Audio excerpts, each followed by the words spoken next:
Breaking travel news at the World Travel Market. London is such a key location. The United Kingdom is so important for United Arab Emirates. Long ties, long connections. And this show, World Travel Market, how important is it to you? Very important. World Travel Market is truly a global stage. Our presence here is very important. Our participation this year comes with more than 40 stakeholders, which is also the first time that we reach such a number. Yeah. In terms of the UK market, we've seen tremendous growth from the UK market, more than 40% growth year on year. For how many years? World Travel Market? Yeah, 40% growth over last year, so year on year. year. The last 12 months. Yes, wow. yes. Yeah, and the reason behind that is we got a clear strategy which we launched earlier this year, the 2030 strategy. And part of that strategy is to not only double down on the tier 1 source market for Abu Dhabi, but also open up new markets to the destination. You're involved, responsible for international business and trade, tourism perspective. So when you come to the World Travel Market in London, you're looking at a broader picture than just UK, I suppose. How many other countries are you sort of dealing with? So we are dealing with 44 source market. The top 10 are the usual set of India, China, Right. UK, Germany, Yeah. France. But in addition to that, we are also exploring opening new markets such as Central East Europe, Southeast Asia. These are some of the markets. And regarding Europe, European market is very, very key, of course. Isn't it? Very key. Yeah. And today, UK is the 4th source market for tourism to Abu Dhabi. Breaking travel news, we'd like to know what's happening. What have you been telling people and what announcements have you made at WTM this year? So the key announcement we made is our new brand ambassador campaign. So I'm sure you've seen it. We worked with Chris and Elsa, as a couple, Hollywood actors as well. We launched a new campaign where they have been sharing with their followers, what they can do on a vacation to Abu Dhabi. Yeah. So also, I've heard stories perhaps of a connection with Los Angeles. Oh yeah, that's Sphere. Yeah, Sphere. Yeah, tell us about this one. Yeah, so we announced a few weeks ago that Sphere is going to have a twin. Yeah. The twin is going to be in Abu Dhabi. So Sphere, the same scale of the product itself is going to open. Same size? Abu Dhabi. Same size, Wow. identical. It's going to be a twin. Now, you're going to get U2 playing there for like 30 nights or something. Yes, yes. So, it's going to be a new addition. It's going to elevate the entertainment experience in Abu Dhabi. And where in Abu Dhabi will that be constructed? So we haven't announced it yet. You haven't announced. We want the audience to stay tuned on it. No, absolutely. Yeah, but we are looking at the perfect location.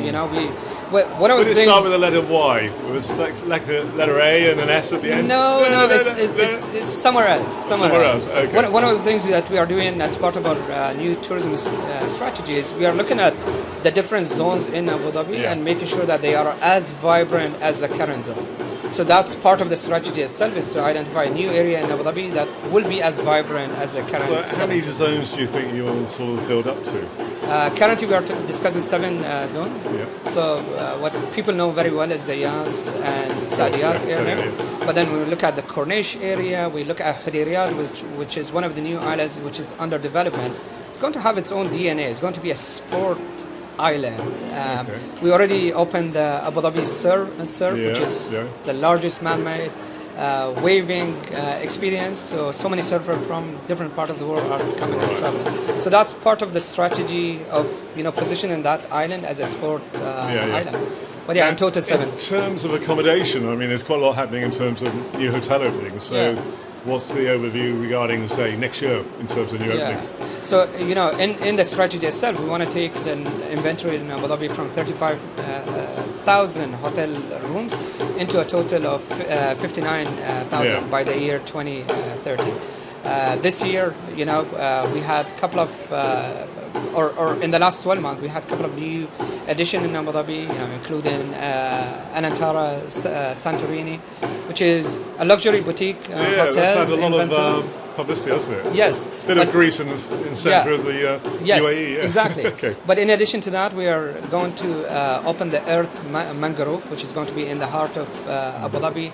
Liwa autograph collection is going to be a new addition, and more in the pipeline. And of course, we're talking about Abu Dhabi city and surroundings, but we've got to go inland to Al Ain. I mean, that's so important to visitors. It is. You know, looking at the history of Al Ain and why it's important, it's the birthplace of the founder of the country. So the legacy of the founder can be found there. The way we like to promote Al Ain is it's a destination where, you know, you connect with the UAE culture and the history of the region as well, in addition to a place where, you know, you can experience wellness and adventure, all of it in one place. What about events? I mean, the F1's not far away, so that's a grand way to end off the year in many ways. What can we expect next year, 2025? So we launched our new campaigns, our calendar of events. So every week, you know, what I say to the people who are following us, that no matter when you come to Abu Dhabi, there will be something happening. So in the last couple of weeks, you know, we had UFC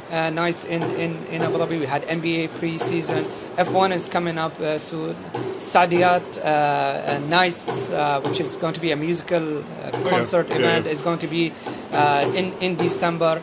Coldplay is going to come to the region. How many nights are they doing now? It's increasing all the time, Coldplay. We started with 2 nights, and now we officially have 4 nights. I remember when they came years and years ago, Emirates Palace, and it poured down with rain, didn't it? Long time ago. Okay. I mean, what I always tell people is that if anyone out there has a ticket and it's on sale, I'm more than happy to buy it. You haven't got a ticket? I don't have, as a disclaimer, I don't have any tickets. No tickets, no. Yeah. Okay. End of conversation. I was after a ticket. So, on to museums and culture as well, you know. So, in terms of museum, I mean, you've got wonderful museums. Of course. What's happening in that direction? So, earlier this year, we launched our Saadiyat Culture District campaign. And it came at a time where, you know, it answered a lot of questions about, you know, when Saadiyat Culture District is going to be ready and what it's going to offer. So, as part of that campaign, we announced that by 2025, all the construction in Saadiyat Culture District is going to be finished. Yeah. We're going to open, you know, the Team Lab phenomena as a very unique experience of combining art with technology. The Museum of Natural History, Guggenheim Museum construction is going to also be finished in 2025. But to closest to my heart is going to be the Zayed National History. Of course. Because it's going to show our culture and history to the people who visit Abu Dhabi. Well, a very lively world travel market with your announcements and what you've been telling us, and also surrounding with the music and activities going on. So, would you have a key message to people watching regarding what you've been saying here at World Travel Market in Abu Dhabi? Why should they come to Abu Dhabi?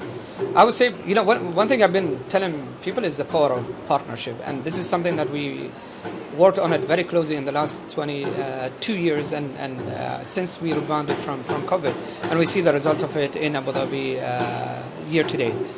When we look at the performance of tourism, you know, almost close to 80% occupancy year to date. We are now hitting our peak season. That wouldn't happen without the power of partnership, you know, working with partners, trying to work with them hand in hand on promoting Abu Dhabi to the rest of the world. And of course, people like Etihad Airways with new destinations, new routes coming on board, bringing traffic into the capital.